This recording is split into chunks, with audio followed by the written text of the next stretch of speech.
మూడు ముళ్ళ బంధం పార్ట్ 73. హాయ్ ఫ్రెండ్స్, స్టోరీ ఎలా ఉందో కామెంట్ చేయండి, అలాగే వీడియోని లైక్ చేయండి, షేర్ చేయండి. స్టోరీలోకి వెళ్ళిపోదాం.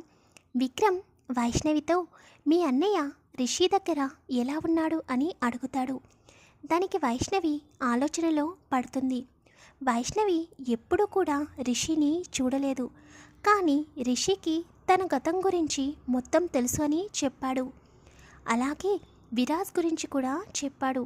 కానీ తన అన్నయ్య విరాజ్ దగ్గర నుండి తప్పించుకొని రిషి దగ్గరికి ఎలా వెళ్ళాడా అని ఇప్పుడు ఆలోచించడం మొదలుపెట్టింది వైష్ణవి. అసలు నిజంగా రిషి దగ్గర తన అన్నయ్య ఉన్నాడా అని ఆలోచిస్తూ ఉంటుంది. వైష్ణవి మాట్లాడకపోయేసరికి ఏమైంది, మౌనంగా ఉన్నావు, అడిగిన దానికి సమాధానం చెప్పకుండా ఆలోచనలకు వెళ్ళిపోయావు ఏంటి అని అడుగుతాడు విక్రమ్. అప్పుడు వైష్ణవి విక్రమ్ వైపు చూసి, నాకు రిషి తెలియదు విక్రమ్ గారు, కానీ తనకి నా గురించి మొత్తం తెలుసు. అది ఎలాగో కూడా నాకు తెలియడం లేదు. అలాగే మా అన్నయ్య రిషి దగ్గర ఎందుకు ఉన్నాడో కూడా అర్థం కావడం లేదు అని అంటుంది. వైష్ణవి చెప్పిన దానికి విక్రమ్ షాక్ అయ్యి, అయితే వాడు తెలియనప్పుడు మరి ఎందుకు వాడితో మాట్లాడుతున్నావు? మీ అన్నయ్య రిషి దగ్గర ఉన్నాడో లేదో కన్ఫర్మ్ చేసుకోకుండా పెళ్లి చేసుకుంటానని ఎలా మాటిచ్చావు అని సీరియస్గా అంటాడు. అప్పుడు మనసులో వైష్ణవి నిజమే కదా, అసలు మా అన్నయ్య ఆ రిషి దగ్గర ఉన్నాడా లేదా అనే ఆలోచన నాకెందుకు రాలేదు? నిజంగా రిషి దగ్గర మా అన్నయ్య ఉంటే నేను ఒక్కసారి కూడా మా అన్నయ్యని చూపించమని ఎందుకు అడగలేదు అని అనుకుంటూ తన అమాయకత్వానికి తనకే చిరాకుగా అనిపిస్తుంటే, సారీ విక్రమ్ గారు అని నెమ్మదిగా అంటుంది వైష్ణవి. దానికి విక్రమ్ వైష్ణవి వైపు చూసి, నువ్వేమీ చిన్నపిల్లవి కాదు, ఒకరు చెబుతుంది నిజమా కాదా అని కూడా ఆలోచించకుండా నీకు నువ్వుగా సొంత నిర్ణయాలు తీసుకుంటే తర్వాత బాధపడేది ఎవరు అని అడుగుతాడు. దానికి వైష్ణవి విక్రమ్ వైపు బిక్కముఖం వేసుకుని చూస్తుంది. ఇప్పుడు నువ్వు ఇలా చూస్తే నువ్వు చేసిన తప్పు ఒప్పైపోతుందా?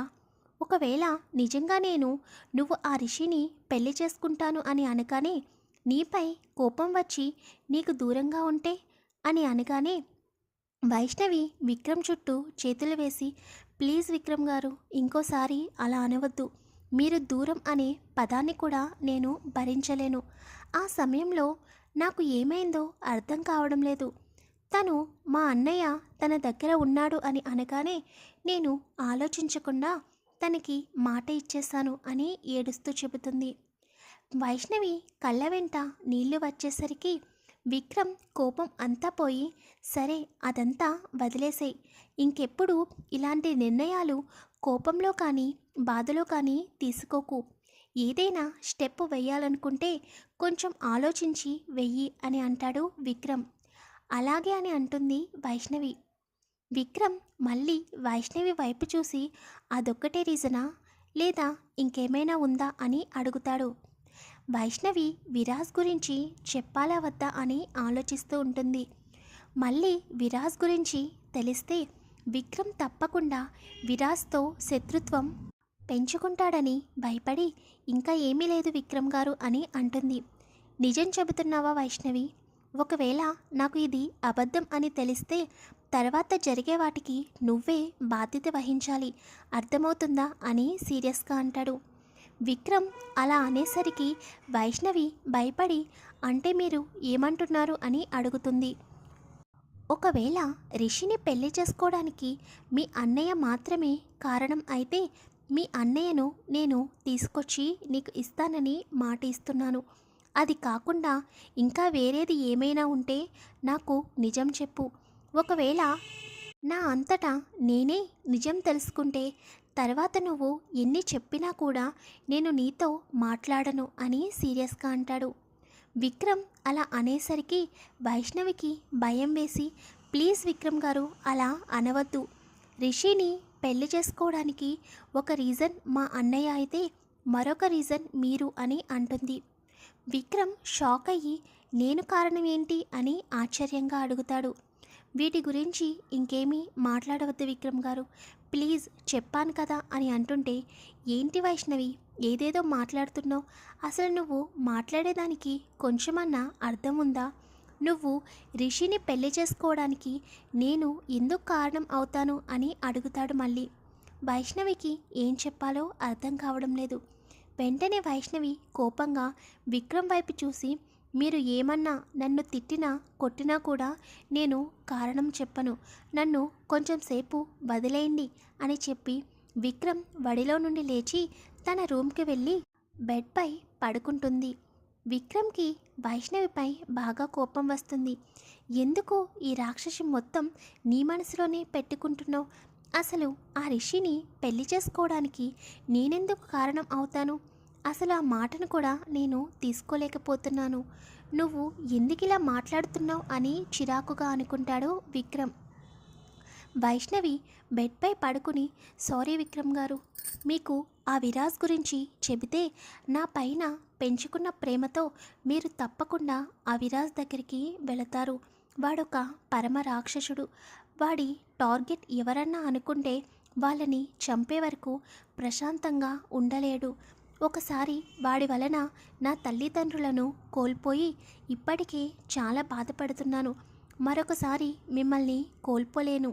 మీరు దూరమైతే నేను కూడా నా ప్రాణాల్ని వదిలేస్తాను. అందుకే ఆ విరాజ్ గురించి మీకు ఎప్పటికీ తెలియకూడదు. ఇప్పుడు ఆ రిషికి మీతో నాకు ఎంగేజ్మెంట్ అయ్యిందని తెలిస్తే తప్పకుండా ఆ విరాజ్కి చెబుతాడేమో. ఈ ప్రాబ్లం నుండి ఎలా బయటపడాలో అర్థం కావడం లేదు. దానికి తోడు మీరు నాకు దూరం అయిపోతున్నారేమోనని భయం వేస్తుంది. ఇందాక మీరన్న మాట నాకు ఇంకా భయాన్ని కలిగిస్తుంది. ఒకవేళ మీరంతట మీరే ఆ విరాజ్ గురించి తెలుసుకుంటే అప్పుడు నిజంగా నాతో మాట్లాడడం మానేస్తారా?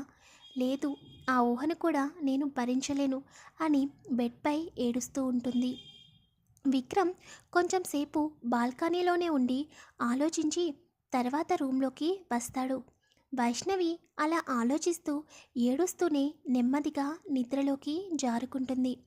విక్రమ్ రూమ్లోకి వచ్చేసరికి వైష్ణవి పడుకుని ఉంటుంది.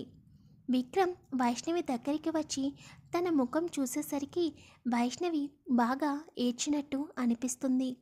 వెంటనే విక్రమ్ వైష్ణవి పక్కన పడుకుని వైష్ణవిని తన గుండెలపై పడుకోబెట్టుకుని, మీ అన్నయ్య గురించి కాకుండా ఇంకా ఏదో బలమైన కారణం ఉంది. దానిని చెప్పడానికి నువ్వు దేనికో భయపడుతున్నావు. కానీ నువ్వు భయపడేదానికి ఆ రిషిని పెళ్లి చేసుకోవడానికి నేనే కారణం అనడానికి అసలు సంబంధం ఏమిటి?